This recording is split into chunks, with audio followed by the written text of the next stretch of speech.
Welcome to the HVAC Financial Freedom Podcast, a show to help you create more revenue, profit, and freedom in your life. Now your host, John Victoria.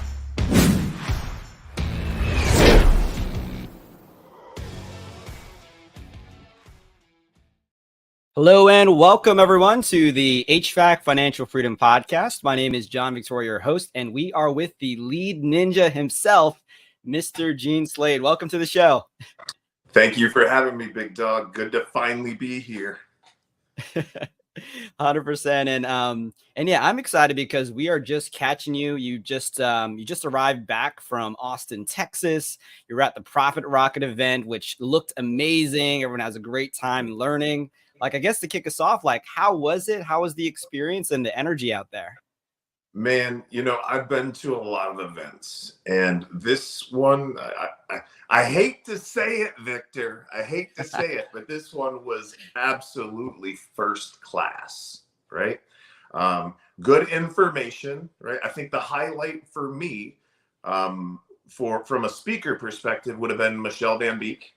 And she was talking about processes inside of the office and accounting and financials and stuff like that. I think I took more notes on that topic than anything else. And Victor was funny. He was up on one of the panels, and everybody's introducing themselves. And then right out of Victor's mouth, when it's his turn, he's like, "Hi, I'm Victor, and I like to party." But listen, man, I tell you, the speaking, all that stuff, that was good. But I will tell you, the networking side of it that he put together was phenomenal. He rented out the entire outdoor area, up on the 7th floor. And they had grills there with big tomahawks and fillets. And he spared no expense. I was, normally you go to these events, right? And you get cheap hotel food, right? Yes, yep. That's not right. How this was. And I just want to thank Victor and the Profit Rocket team for having me out. He and I, we've had our differences in the past, as a lot of people know. And we even didn't talk for about a year. But 8 months, a year ago or so, we kind of messaged each other, and we've been talking a little bit. And when I saw that this event was going off as well as it was, I reached out and congratulated him. And I said, "Listen, man, if there's anything I can do for you, let me know." He said, "Well, you could come out and you could speak at the event." And I was like, "You really sure you want to do that?" And he was like, "Oh, bygones are bygones." And I said, "Well, it'll probably be good for marketing anyways." So I put together a marketing post, and we did a podcast together. And would you believe it? The organic post to a couple hours before the show got 4 times the traffic. Yeah, I was seeing all the comments, man. If you didn't catch the post, I was faking we were actually going to do a UFC thing in Orlando. And that, anyhow, that didn't happen. But we did shoot a little 10-second clip of him and I getting into it for everybody. So, well, Thaddeus, I think, was there and wanted to do that. No, awesome event. I don't know if he's going to hold it again, but if he does and you're watching this, go out. It was definitely worth the time. Definitely worth the time. That's awesome, Gene. And I missed it this year, but I went last year in Vegas, and same world-class experience, world-class networking. It was you're just brushing shoulders oh my God, you're that guy. It's amazing. And I also spoke to a lot of the attendees from this year as well. Just been having some conversations, texting folks, and just amazing experience. So, big kudos to the Profit Rocket team. Big kudos to Victor. And I'm glad you guys reconciled as well. It's, for the industry, right? For the betterment of the industry. Yeah. And so I love that. Well, I feel bad. I feel and I hope this doesn't sound egotistical or something, but we had some shared clients, and I feel we kind of split the industry a little bit when we had our fight. And so really it was more to bring people together and have unity inside of our communities than anything else. So, you got to set your ego aside sometimes. We all get hot-headed, but I think that one of the measures of a man is, can he admit, hey, maybe I took that a little bit too far, and just, it's not hard to say I'm sorry. It's not hard to root for the other guy. There's so much out there for all of us. right? There's no lack of money or clients or anything in the world, only a lack of thinking, right? We live in an abundant world. I love that. Yeah, it's I made a post on this a while back, but it's the pie is big enough without having to be cutthroat. so, Yeah. so I love what you guys are doing, and it's going to positively impact so many contractors because of it. Well, and there's also, there's also so much clean money out there that you don't have to lie, cheat, and steal, right? So much clean money. Everything that we have to do, everything we do in our business, we try to keep it as moral, ethical, and legal as possible, right? It's got to have those three elements, or we don't want a part of it. 100%. Yeah, integrity is top value. But awesome. So I'm glad you had the great experience. Like, I imagine there's an energy rush from having been there, and the energy is being around such amazing people. And I guess that's a nice transition because we're moving into the shoulder season, right? This is when things begin to slow down. So from your end, like, what are you seeing with the contractors you're working with, and how should folks begin to prepare themselves as we're moving to this time of the year? Well, it's funny that you asked that question. How should we prepare ourselves as we're moving into this time of year? The real answer to that is you should have been preparing for this 3-4 months ago. Right? Like, being proactive. What we tend to do as contractors, and I was similar when I was a contractor, but I actually had a lead source that was very, very consistent. But typically we wait until the house is on fire to, see whether or not we've got a water hose. Yeah. And unfortunately, you can get behind the 8 ball real quick, and it can put people out of business. I know a lot of contractors out there that are suffering. I have heard from a lot of them that the lead flows are down 30-40%. So what in the heck do you do, right? I mean, you really, if you don't have an outbounding person or an outbounding team, you're going to find yourself in a real struggle, because, like, Google's not working for anybody right now, because nobody's searching for my air conditioner needs replaced, or my furnace needs to be replaced, or it's broken, with these mild temperatures, especially in the HVAC world. I deal with plumbers, electricians too, right? But I see it crushing some people right now. Yeah, and I like what you said about having that proactive, strategic mindset that, you can't solve the problem right now. Like, you should have been solving this problem 3, 6, 12 months ago. And it's like planning for that, maybe the staffing, or thinking about the marketing. You talked about outbounding. So could you dive a little bit deeper into that, and how Sure. you're seeing folks are? Yeah. So with my first HVAC company, all of the marketing that we did was for tune-ups. And we made it a point year round to make sure that we were scheduled out at least 30 days, right? Now, a lot of you are not going to be able to do that right now, but could we potentially get your guys scheduled out for 3 days on just tune-ups? And then the other challenge that we have is that technicians and businesses, they tend to not be so great at selling the memberships, right? The service agreements, the club memberships.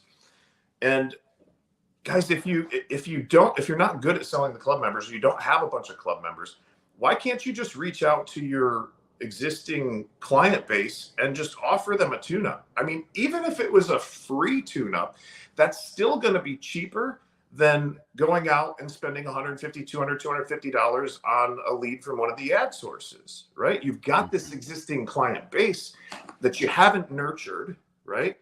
It's time to start doing that. It's time to reach out to them and let them know that it's time to clean their HVAC system.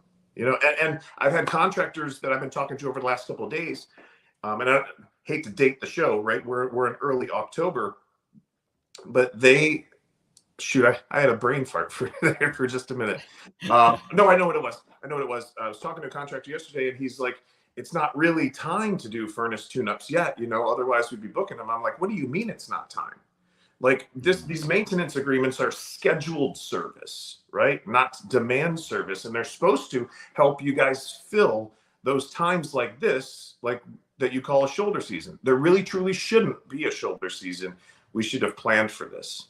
So, but give those people a call. Like, pick up the phone right now. It can be a simple script. It can be as simple as, hi, this is Gene with ABC Heating and Cooling. we're your HVAC company. We were out last, whatever, it looks like it's time for your system to be cleaned before we get into the cold of winter, right? Would Tuesday of this week or Thursday of this week be better for you, right? Just open it up to an alternative choice close. They're already your customer. Well, you're going to find out if they're your customer as soon as you call them, right?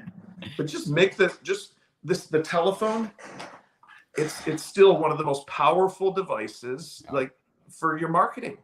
Just reach out. And unfortunately, without the hot or the cold, that's what you're left with. And then hopefully you've got a sales process that's good enough to do a full inspection, to establish a need for some of the stuff that they're going to need in the near future, and to close. Got it. Okay. Unfortunately, though, a lot of them don't have a system, and they think that maintenance appointments are the worst appointments. But the fact of the matter is that tune-ups are the best type of appointment that somebody could go on. Love that. So my takeaways from what you just said is, number one, to solve the problem in the first place, you need to proactively have done something. But second, if you're in the hole already, pick up the phone, call up your current database. That's going to be your easiest, lowest hanging fruit to convert some potential, pre-existing customers into purchasing something else. And then to have a sales process that could then maybe upsell them to other things in the future. You're going to have to, because it's expensive to roll a truck out to somebody's house. I mean, you're going to be in it $150, $200 just by the time you get there. So if you're not converting, if you're not getting them happily involved with surge protection or indoor air quality products or sealing up their duct work or possibly replacing a duct system, like, there's all of this other stuff that we forget about in these times. Like in 2005, I'm going to date myself a little bit, right? 2005, I remember selling $1 million in ductwork in 6 months, right? Nobody sells ductwork. Nobody really knows much about it. These are other things that we could be looking at right now while we've got time. And think about it. Isn't now the best time of year for you to be doing maybe duct systems in attics? Or, the conditions are perfect. They're really perfect, but you just got to get out in front of the client.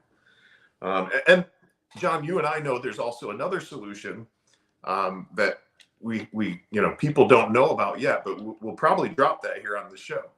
Yes, sir. It's coming up. That's a teaser to stay on a little bit longer, everyone.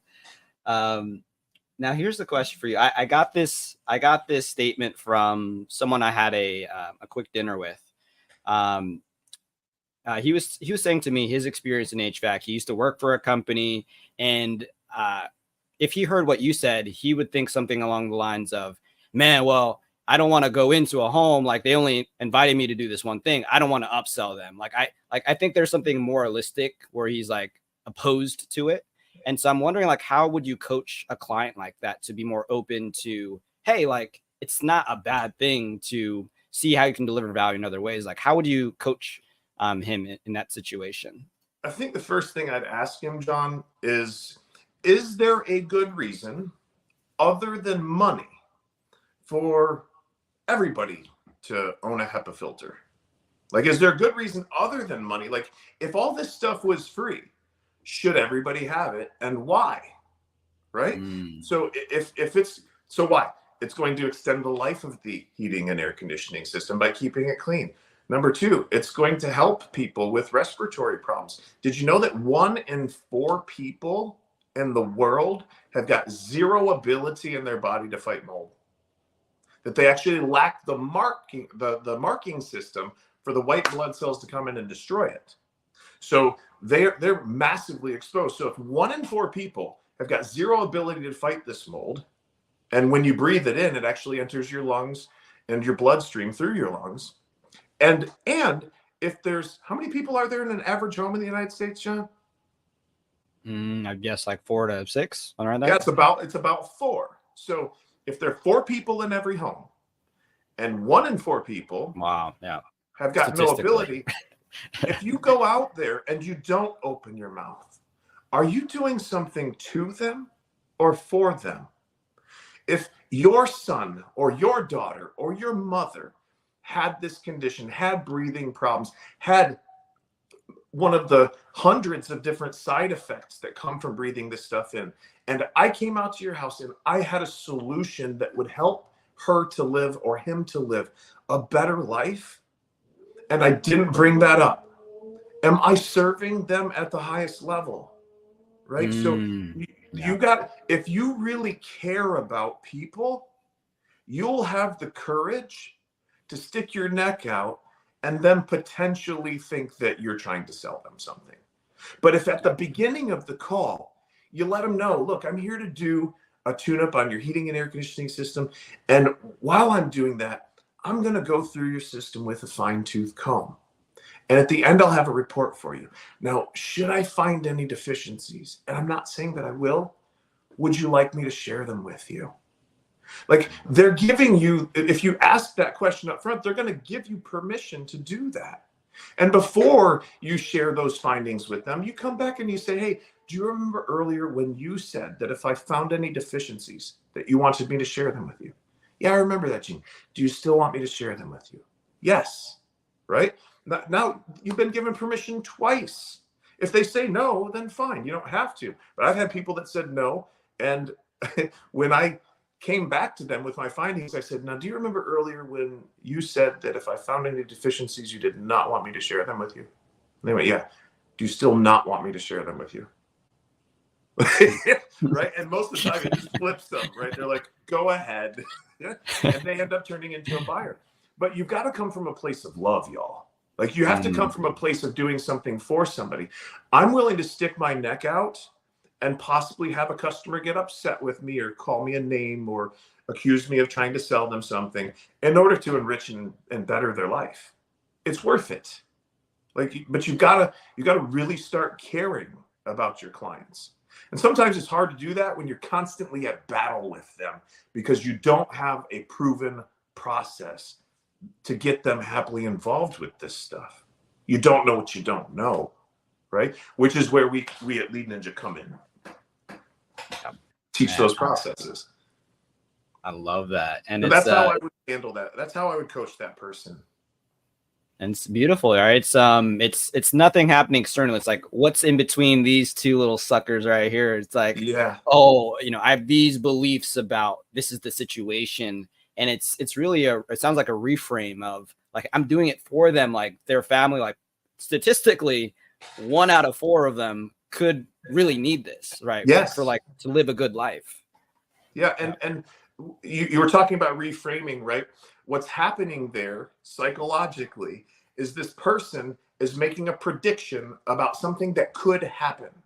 It's a story that they're making up in their mind. They're seeing a movie. They're projecting what could happen into the future, right? And in some cases, they're manifesting it, right? So rather than think about what could go wrong, maybe think about what could go right. Think about the gratitude that could be given to you for actually having an impact on another human's life. And John, I don't know about you, but whenever I get somebody involved in something, I'm at a house and they buy something from me, they always thank me before I leave. They'll give me $30,000 and thank me because I'm actually doing something for them. And you guys may have heard this before, but people don't care what you know until they know that you care about them.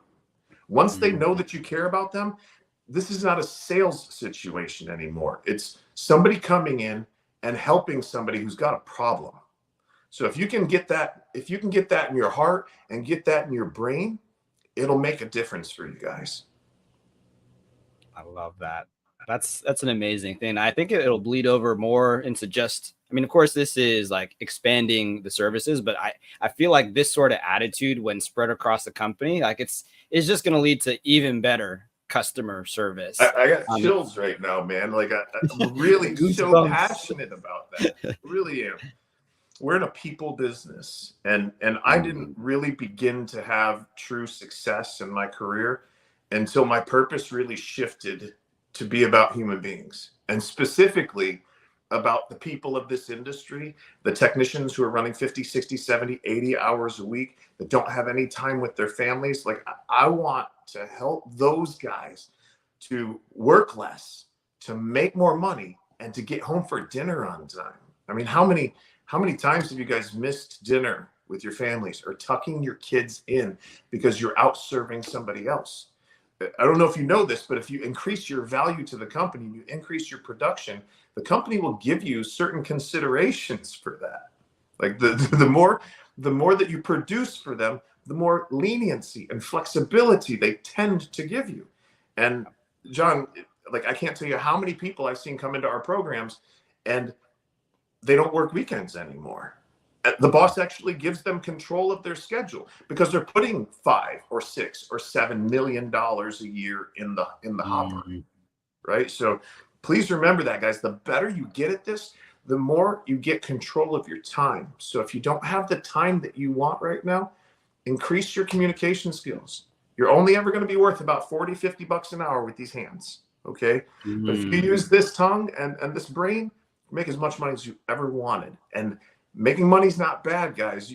Money allows you to help more people, all right? Without it, it's really damn hard to help. If I don't got but 2 cents in my pocket, you come up and you want a cheeseburger, we're screwed, right?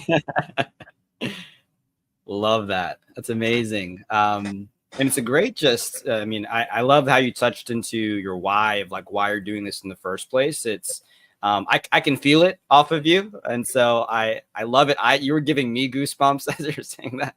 And so absolutely amazing. It makes me want to cry, man. It really, truly does. I'm sad. I'm sad for a lot of the guys that are in this industry that are stuck behind the wheel and they're going to die in that truck, right? This business is tough on families. And man, the way out is to spend that time behind your windshield, not listening to Morgan Wallen or not listening to, I know some of you guys listen to Britney Spears, right? But like spend that time like growing, spend that time training. Like in 1 year, in 1 hour a day, you guys can get the equivalent of an associate's degree behind your windshield, right? We call it Drive Time University. So it's one of the most wasted opportunities that I see technicians, I see them wasting it.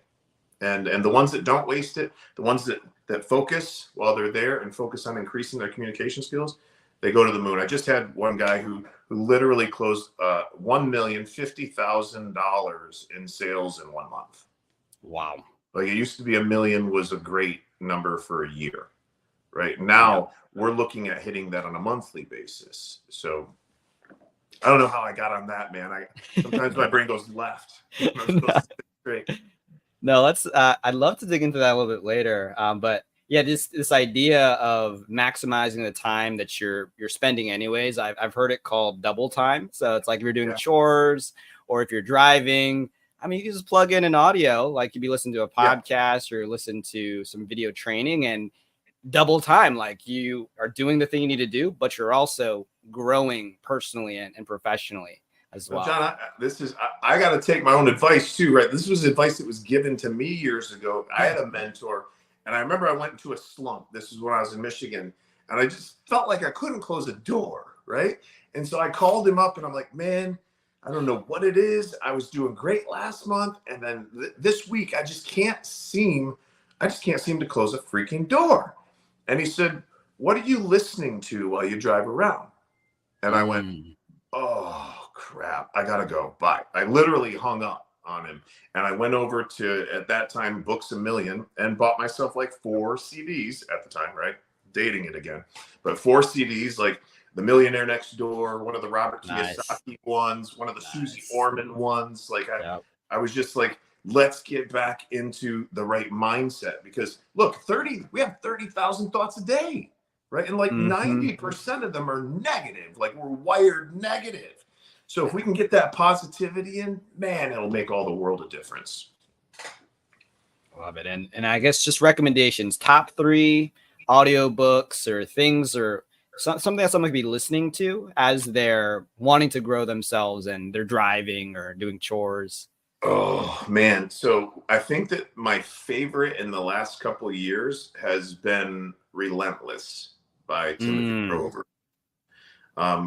I love to hear the stories of the basketball players and stuff like that. So because of the discipline that it requires, it really, really relates close to business. So I love that book. For people who are just really getting into reading and listening, like I like to listen as opposed to read, but it doesn't mean that I don't read because I need to improve that skill. But Robert Kiyosaki's Rich Dad, Poor Dad is a classic, an absolute classic. And then a third one. Now, I don't know if you can even find this anymore, but like my wife bought it for me on cassette because it was one of my very first ones that changed my life. This one by Zig Ziglar is called See You at the Top. No, yeah, See You at the Top.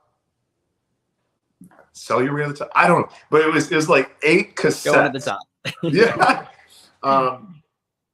And gosh, I'm really sorry that I'm drawing a blank on it, but this was the book that I was listening to in 2004, 2005 that brought to my awareness that I actually had a really poor self-image. And I never knew it, right? But I had an extremely poor self-image because of everything that had happened in my life up to that. Like, it shapes you and the way that you think. But just being able to see that I had a poor self-image made all the difference in the world. Now that you know that something is not the way that you want it to be, now you have the opportunity to change it. And that series, I'm pretty sure it's called See You at the Top. I know you can buy it. Quick, I Google searched it. It's See You at the Top.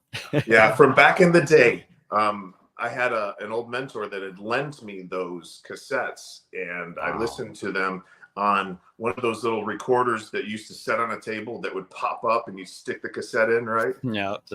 I literally was driving around in my Ford Ranger like this, from call to call. You guys bitch and moan about, well, there's no CD player in my truck. I don't want to hear any excuses. Making it work. I put CD players in my company trucks, and no, I didn't ask the boss to do it either. Oh my gosh. I'm imagining right now. You got it right next to your head. And damn near in tears too, because I'm like, I have a really shitty self-image. Yeah. That's amazing. Yeah, I would say those are 3 really, really good ones. Got it. Okay, so Relentless, See You at the Top, and then the Robert Kiyosaki, Rich Dad, Poor Dad. Yeah. Man. He's a great storyteller. And so is Timothy Grover. And of course, Zig. I mean, when he's you really the man. start to look at it, have you ever thought about that a good salesperson is a good storyteller? So if you want to become better at sales, one of the things, especially for young dads, that I always recommend is read to your child. Read to your child, because when you're reading to a 2 or 3-year-old, it's different than if you're reading to an adult, right? You add the extra drama and the extra tone and inflection. Like, practicing that with your kids can make a big difference in how you're able to come across to a customer. They say it's not what you said, right? It's how you said it, right? And the way that you say it makes it mean something different. Like Zig. Can we do an example of how Zig used to illustrate this? Let's do it. So Zig used to say, he used this sentence, I didn't say he beat his wife, right? In order to show how just emphasizing one word will change the entire meaning of the sentence, right? So he would go like this. He'd go, I didn't say he beat his wife. I didn't say he beat his wife. I didn't say he beat his wife. I didn't say he beat his wife. I didn't say he beat his wife. I didn't say he beat his wife. Right? So I emphasize one word, it changes the entire meaning of the sentence. Yes. Right? Yep. And so that's why it's so important in our sales training classes. Like, once you've got the memorization stuff down, the memorization is the lowest level of learning. Yes. Bar none. And people say I'm not good at memorizing, but you can sing along to Morgan Wallen, right? So you actually are good at memorizing the things that are important to you, right? And you make time for the things that are important to you. I'm starting to get left again. I forgot why I was going on that. It was you're a good storyteller right? Oh yeah. So it's important for us to, after we memorize, work on the delivery of your presentation, right? Figure out which words need to be emphasized. Figure out where to pause. Figure out where not to pause, right? Because the way that you deliver something is what shapes the meaning in the client's head. So it's not enough just to memorize somebody else's speech or memorize what somebody else says that is getting massive results. You got to say it the way they say it too, right? So another little side nugget. Yes, and it's I think it's related to what you mentioned earlier, where it's first it's the mindset you're coming into it, and then that frame of the mindset then contains within it these smaller nonverbals. But it's like the context is we really care about the customer and why we're doing it, and this is why we need to do it this way. So we're communicating that message to that client, and they can feel it, right? Yes. When you really truly do care about them, they can feel it. And guys, if you're getting a lot of resistance right now, step back and take a look at how much do you actually care about that client that you're going out to see? I mean, you don't know them, right? So is it your opinion that you shouldn't care? I mean, this is your community. I don't want to make anybody feel bad about that. It's something that you can grow, is what I'm going to tell you. And the younger you are, in my experience, the younger I was, the less I really truly did care about people, and I cared more about myself. And so when I realized that, so I'm gonna have to start working on this. I'm gonna have to start really consciously focusing on trying to show love. You know what I mean? So I know that sounds sappy and everything, but that's really some of the keys to why I'm where I'm at today. Not where I want to be yet, right? But you really, really got to find a way to start caring about people. 100%. I love that. And I guess now to I want to transition because there's something we mentioned earlier around this new thing that's coming out that could really change the game for this quote unquote shoulder season. So I know I don't want to give any hints. So I wanted to open up to you. Like, could you give us some context? It's exciting. Like, this is bleeding edge sort of stuff that you just revealed last week at Profit Rocket. So like, I'm all chilled up over here.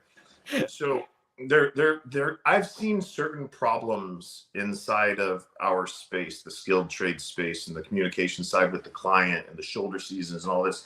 And for years, I wanted to create things that could solve those problems, but I'm not a computer engineer, right? I'm a human engineer. And so I couldn't see how to make it happen. But specifically with what you're talking about, the shoulder season and the outbound calling and the scheduling of all that stuff, there's something that is new, cutting edge, revolutionary, and it's been around for a couple of months, but it's been kept quiet. And at the Profit Rocket, I went ahead and announced it, and it's called Lead Ninja AI. And I know that we've been hearing about all this AI stuff, but this is a conversational AI, right? It is totally next level. And so essentially, we've got an AI, and artificial intelligence, that calls up our clients now and books maintenance appointments. All right. And the most amazing thing is that we can load like 500 telephone calls of successful interactions between a CSR and a client, and it will learn what has worked the best. And it can also have PDF drop-ins for what we know works, right? And so we're actually building all of this stuff right now. It's here, it's working already. It's supposedly, right, based on our studies, it's twice the conversion rate of the best sales teams that we've been able to find.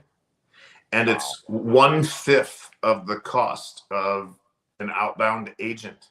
So in essence, it's 10 times more effective or cheaper, if you will. And the most incredible thing is that it doesn't show up late for work. It doesn't get sick. It doesn't have baby mama drama, right? Like it doesn't have to be replaced. It doesn't get angry when a client gets angry at it. And it sounds real. Like only about 20% of the people that I've talked to so far have been able to tell that it was an artificial intelligence. Wow. Which is insane to me, right? So we are using it for, there's so many cool things about it, but if I've got you or me sitting at a desk calling customers, that's one of us, right? Yes. I can call one person at a time, or I can call 100,000 people all at the same time. We can do today with this technology what a sales team of 20, it would have taken them a month to do. We can do that now in seconds. Wow. Or minutes. You're talking about scaling a sales force now without having to go through and hire people and have all those challenges. Now, it's a double-edged sword, right? Because some people are out there going, well, this is going to take away certain people's jobs, right? Well, that happens all the time in this world. And you can sit back and you can complain about it and be angry about it, or you can embrace what has come. Because what I'm seeing, sure, it might eliminate a position or two in the front office, but it's going to create those positions out in the field, because not only are we using it for booking an outbound telephone call, but we're programming it to take inbound telephone calls. We're also programming it to do follow-up sales. It can follow up with our scripting and figure out if there was something unclear and that was why the client didn't buy, or if it was a price or affordability issue. And then we can send them the financing paperwork right there while we're on the phone with them, and close the deal right now and schedule the install or schedule the work.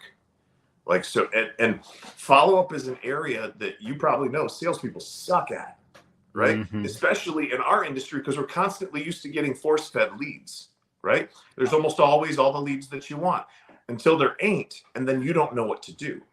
And we were talking about this morning on my mastermind. If you ever want to own your own business, you better start learning how to get your own clients right now. If you get a client this morning and you don't have one for the afternoon, get your walking shoes on and go around and talk to the neighbors. Yeah. It's a no-brainer, but we get almost, I don't know how to, what is it? I'm trying to figure out how to say this. It's like we have taken away people's abilities to hunt. Yeah. Right? Because you're constantly giving them things. You've heard, if you give a man a fish, he'll eat for a day, right? Yeah. We teach him how to fish. He don't come back and ask for more fish. I mean, verbatim what Jesus said. Exactly. I did that with my kids when they were younger, and I was like, Charles, if you give a man a fish, you eat for a day. If you teach him how to fish, he'll eat for a lifetime. Now, what does that mean? It's one thing to say it, but you got to ask your kids, what does that mean, right? And he was able to pick it up, and it was an impactful lesson for him. But I feel like we've almost cut people's arms off and lamed them by just constantly feeding them these sales. A real sales professional, like an insurance type agent or something like that, they spend 5 years building a book of business to barely survive, right? But we're so fortunate. We've got these companies that are marketing leads for us, but when it slows down, you don't know what to do. If you ever want to own your own business, start knocking on some doors. And it can be as simple as, hey, I'm John with ABC Heating and Cooling. Wanted to let you know that we're in the neighborhood today. We're gonna be working over at Miss Susie's house. If my guys, maybe you're on an install, if my guys, if they leave anything behind or they're too loud or anything like that, I just want you to have my card. Please give me a call. I'll get out here and take care of it right away. And by the way, if you need anything, I see that your AC is about the same age as your neighbors. If you need a tune-up or something like that, if you haven't had that done this year while we're in the neighborhood, I'd be happy to take care of it for you, right? So you're there to do something for them, not to them. Stop thinking I'm going to offend somebody, and go out with a heart of service, and things will work out. Love that. Getting back to the AI, it's the most amazing thing I've seen, and most terrifying too, John. I lost sleep over this because, John, I can see a world where it doesn't replace me, but it replaces some of the things that I do and does that even better. I'm looking into programming it to call technicians when they get in their truck and role play with them for 15 minutes. Wow. Like to do training on the way, because I can do that with 100,000 technicians all at the same time because of the technology, right? I'm looking at programming it to do drop calls for comfort advisors that like they need to speak with a manager. They can call in and speak to the AI and negotiate the price down a little bit or negotiate an exchange for a discount, right? Because we don't ever want to give somebody something for nothing, right? Because that devalues it. I usually say I can't give you something for nothing, but what would be of value to me is this, right? And if I can get that from the client, then maybe I'll offer them a discount. But I can see a bunch of uses. But again, first, outbound phone calls is what we're doing. And then we're going to split our time between follow-up and taking the inbound telephone call. And we can do it 24 hours a day, 7 days a week in whatever volume we want. So totally game changer. This is going to be transformational for the HVAC plumbing and electrical spaces. And we have the licensing. So we're rolling it out for the trades. That's amazing. And so my understanding is this is a souped up Chat GPT. It can call people, you can train it. And I think the unique thing is that you have so much data on, what works with a phone call, so because it's really like, how do you train this AI? And so you have those success stories to impart upon it. And it's leading to, you said it was double the, it's twice the conversions. Yep. Wow. Of a human being. Wow. Of some of the best sales teams out there. That's insane. Already. And it's just in its infancy. And look, it's not perfect. Nothing is perfect. We get a glitch here and there, but the engineers are working as fast as they can as it's been rolled out. It's a phenomenal product. Anybody wants to talk about it, you probably just put like AI in the comments or the chat or something like that. And I don't know if you do this, but like if you guys are watching this live, could you give us a live like down in the comments? And if it's on a replay, could you like type replay? Like that way we know people are coming in. Like I think that'd be super cool. Would you guys do that for us? I'd appreciate 100%. It. Yeah, and we'll and actually since we're on this, like how would someone get into contact with you? Let's say that they were interested, like what would be the best way? Would it be email, Facebook? Like how should they reach out? John, people think I'm nuts, but I give my cell phone number away all over the internet. Like 239-848-6533 is the number. 239-848-6533. And I just ask that you text me, right? Text me right now while you're watching the video. And it is my real number. It is not a bot. It's not AI. AI Gene. I tend to respond so fast on follow-up most of the time that people actually they're like, yeah, this isn't Gene, this is a bot. And I'm like, no, bro, like seriously. And I'll even record my voice and they still think it's a damn bot. Like I'll shoot a video. Guys, it's me. It's me. That is my personal cell number. And so just text me and I'll help you with anything. I'm more than happy to help.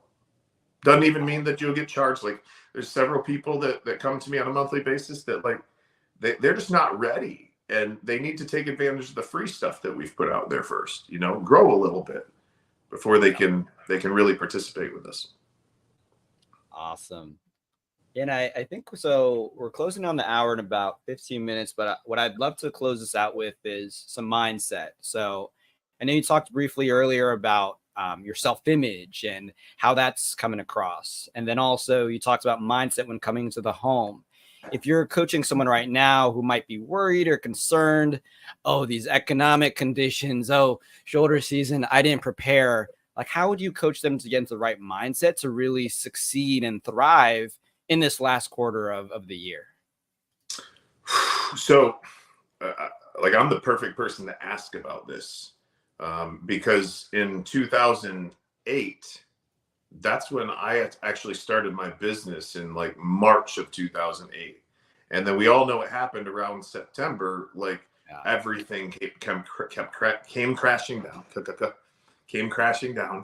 And the banks had tightened up severely, like they're tightening up right now, right?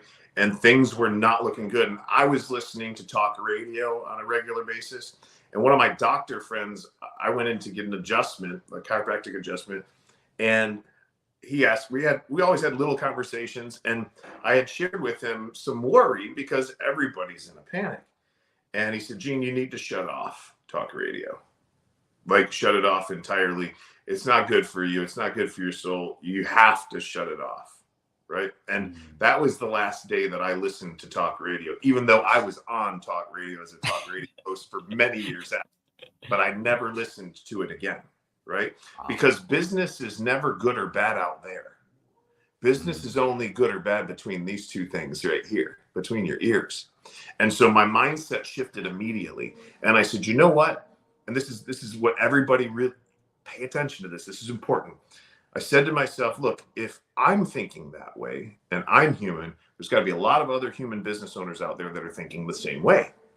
And when that happens, people tend to get demotivated, right? And they start to skip steps. And I said, you know what?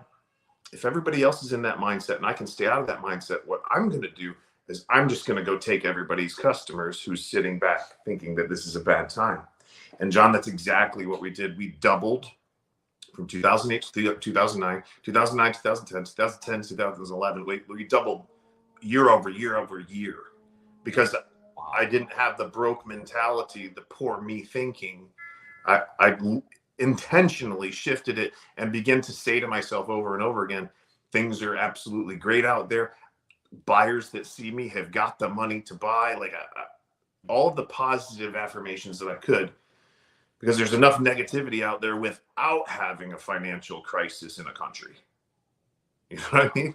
You add that to it, it could really affect you and take you out. So if I'm somebody like that in this economy and this winter that people say we're going into, I mean, it's clear we've been seeing it for over a year. The other thing is that it's important to get into community with other people that are thinking in that positive way, because everybody else will drag you down.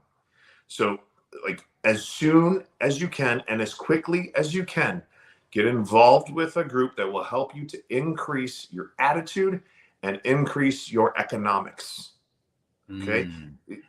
Iron sharpens iron. You've heard that, right? Iron sharpens iron. When you get sharp people around sharp people, everybody gets sharper and we lift each other up, which is one of the phenomenal things about our twice a week online coaching with the Lead Ninja Mastermind, right? I'm bringing guys together from all over the country, and they're, leaning on each other for support and on our staff for support, right? For their mind. Because if you keep this in check, everything else is going to go well. There's going to be fortunes that are made in this recession. Absolute fortunes will be made. Recessions are when all the money's made, right? It's when all of it's made. So double down on yourself right now, invest in yourself, double down on yourself and your communication skills, and you'll come out of it the other side way stronger instead of crushed like a lot of people are going to get. I'm sorry, but people are going to get crushed. Love it. And it's this, what you just said reminds me of this concept of creating your own weather, right? The weather might be not conducive, but create your own internal weather, create your weather for your team. And it's Grant Cardone calls it creating your own economy. Creating your own economy. Exactly. It's like, there's the stuff happening out there, but okay, it's good to know, but like locking it down, like really making sure between these two suckers right here, you're good, because you need to be good for your team as well. Yeah. And if you're not good, they're going to be struggling too. That's why it's so important every single day. When you guys get behind that steering wheel, turn on something that is positive, that is uplifting. If you got to listen to music, and I don't know what everybody's leaning is from a faith perspective, but if I'm going to listen to music and I'm at work, it's going to be probably Christian music. It's going to be something like K-Love or something that is uplifting and doesn't make you feel like crap. When my wife and I drive around, we're always together, but sometimes she'll, put on rap and other things. And I love a good rap song. Kill that. Yeah, I really do love a good rap song. And as you can tell, I'm super gangster, right? But like after like 5 or 6 or 7 songs, I start to pay attention to the way that I'm feeling. And I start to feel this heaviness and this negativity, this evil, really. And I pay attention to the way that you feel right here in your gut, y'all. right? Mm. You've got a ganglion of nerves that all come back to here, right? Don't allow. You've got a ganglion of nerves. They all come back in here. That's why when you get bad news, something really, really bad, and you feel sick to your stomach, you could pass out, right? Pay attention to that gut feeling. Whenever you get a gut feeling that's negative, that is God's like message to you that your thinking is stinking, right? That what is going on between your ears right now, this is a warning sign. Your emotions are a result of your thoughts, right? And they're just a body sensation. But that body sensation allows you, it's like a trigger, it's like a flag, it's like a warning signal that what you're thinking is not good for you. So pay attention to that next time and intentionally shift your thoughts. I know it's tough. I know we all have crap going on. Everybody's got crap in their life, right? You got doo-doo in your life, John? Yeah, plenty. I got doo-doo in all my over the life. walls. Right? But intentionally shift that thinking, right? Think about your kids. Think about something that makes you exceedingly happy. Think about what you want, not what you got. Make sense? Yeah. So intentionally shift that focus and you'll be better off for it. But no man is an island, John. Like Yes. we ask for help, not because we're weak, but because we want to remain strong. Les Brown said that. He said, so ask for help and don't stop until you get it. We're taught as men to shut off our feelings and everything, right? Don't ask for help. But man, sometimes the nicest thing you can do for somebody is to allow them to help you. Like you get something when I train you, right? But when I help you and it changes something or transforms something, I get the joy of knowing that I had a hand in that. And guys, I've made millions and millions and millions of dollars in my life.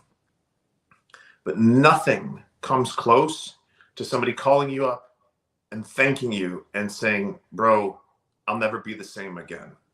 Like I'll never struggle the way that I used to struggle financially. I'll never make less than $250,000, $300,000 again the rest of my life. That kind of transformation is where the real joy comes in life, y'all. And you cannot put a price on it. I'm gonna get freaking choked up and cry again on you, John. Like there's nothing like it. So once you have seen some success, it's your duty, it's your obligation, it's your job to help retrain that into somebody else. And I will share with you guys, you don't know something until you've taught it. So if you think you're good, think you're a good salesperson, communicator, begin to teach other people and it will take you to a whole different plane. Yep. Dude, I love it. Yeah, pouring into the next generation of folks coming up. And your impacts will outlast your lifetime. You know, that knowledge, it'll outlast you. And that'll be part of your legacy. Well, and I'm not even thinking about legacy yet, right? But I'm getting there. Like as I get older, like they say about every 7 years, like your purposes and everything shift and change in your life, right? And when you really start to think about it, like about every 7 years, things have changed massively for me and my intentions and what's really important to me. So I think that I'll probably start thinking about legacy in the next couple of years, but it's not something I'm going to focus on intentionally. It's just something that I feel like is going to become more important to me. I'll tell you, last year didn't mean a damn thing to me. Nothing. But as I get older, yes, for sure. I'm interested in people not just completely forgetting about me. You know what I mean? Think about that, y'all. Think about like you're gone, you're dust now, and nobody even remembers anything. What a crappy thing to not have left a mark on your community. Like, isn't that kind of like a disservice to the Creator? Disservice. Yep. Like you were put here for a reason. Like if you're not living into that purpose, it's kind of a diss. It's kind of like the middle finger to the big guy. Yep. And I like to sit around and be lazy too, right? Hey, we all do, man. But at least think about it. I'm not saying that you have to achieve a certain measure of what you would call success, right?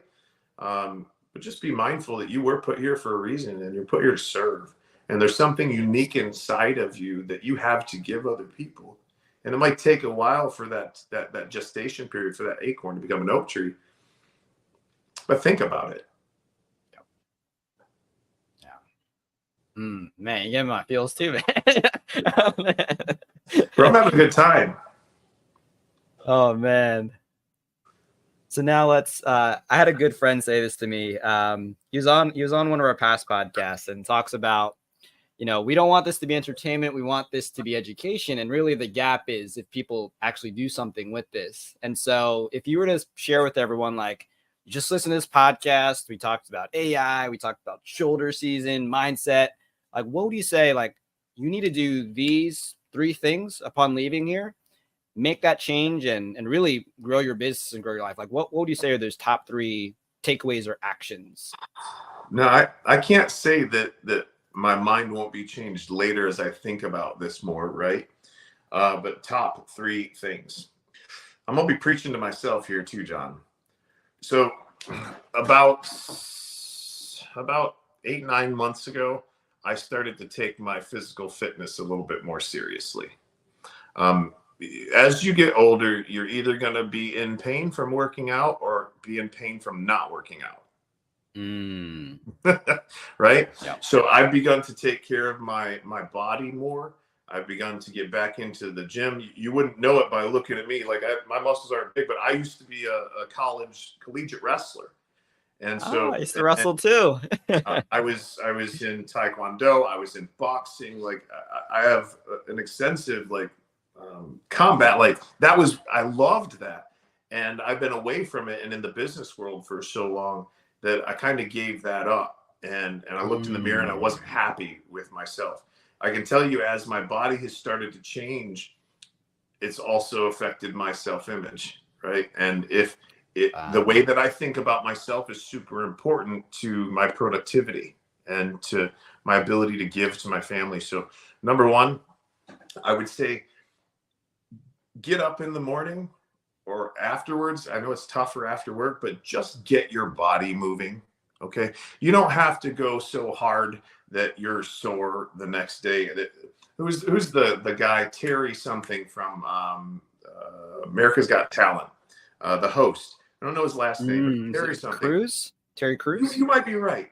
I was watching, but right about the time that I was starting to take this new journey of fitness, I was watching him give somebody some advice. He says, when you start to go back to the gym, if you go in and you go hard and you're super sore the next day, you're probably not going back for a few days. He said, just go in for a week and just touch the equipment. He said, baby steps. Just get used to going there. Just get used to the habit of going there, right?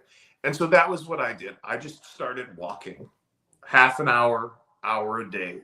And it could have been on the treadmill. It could have been outside, depending on the time of year here in Florida, right? Like, it's hot. But I just started walking 30 minutes a day. Started doing, being more disciplined on my intermittent fasting. And boy, when you start seeing some results, you start feeling better about yourself. You start getting more energy. Like, when you accomplish that in the beginning of your day, like, everything after that is like gravy, man. You I don't know what it is, but I don't know if it's the endorphins, but so that's number 1. Number 2, make sure that you are listening to something. We've already talked about this. Listen to positive stuff while you're in the car. Listen to something that is actually going to help you with your station in life. And even if you don't want to buy things, right? Maybe you're not a flashy person. I'm telling you, having money set aside, like, it matters. It matters. So I would absolutely make sure that you're listening to good stuff during the day. And then 3rd, get a good mentor. Get a good mentor, okay? Whether you pay this mentor or you don't pay this mentor, find somebody who is where you want to be in a certain area of your life, right? You wouldn't want to take all of your advice from one human being, right? But if there's somebody that's making $100 million and they're willing to share with you how you can do something similar to that, listen to them and just do exactly what they say. Please stop trying to change it, okay? Like, for instance, if Bill Gates walked into this room right now, John, you and me, he came up on the 3rd screen here, and he says, Gene, I've been waiting to talk to you. I'm building Microsoft 3.0. And here's exactly how we're going to do it. And he drew it all out for us, like a little map in 2 to 3 minutes. Would John or I at that point go, you know what, Bill? Maybe we should do it this way, right? Like, no, you'd be nuts to do that, right? So find a mentor who's done what you're wanting to do and just trust the process, right? Just do exactly what they say to do. Trust the process, rinse and repeat, right? So those I guess those would be the 3 things. And then bonus thing, have a relationship with God. Yep. I'm gonna cry again, man. God's got a funny way of bringing you back if you don't. So even if it's just 2 or 3 minutes a day, spend time praising him for what you have. Because life is short, y'all. Life is really, really short. And I can tell you my outlook has always been better when I had him in my life. And we're the ones that make that choice, right? So spend more time with your creator is what I would say as a bonus. I love that. Man, you're these like 2-3 moments on this podcast, man. Man, you know, I just love the people in my industry so much. I really do. And they've done so much for us. I could never repay it. And I hate to see people hurting. I really do. I do just about anything to help somebody who's hurting. Now, I'm not saying I want 1,000 people who are hurting to call me right now. 239-848-6533. But if I can impact one person today, man, it'll make me happy. Really, really happy. Yeah. And you've already got one right here. Me. Thanks, man. I appreciate it. Awesome. So yeah, I guess this takes us to the end. So got your phone number 239-848-6533. Any last final words you want to share with them before we close out the podcast? Well, maybe a plug, if I could. I've got a sales training that's coming up here in a couple of weeks. If you're listening to this podcast a month or 2 from now, I probably have got another one coming up after that.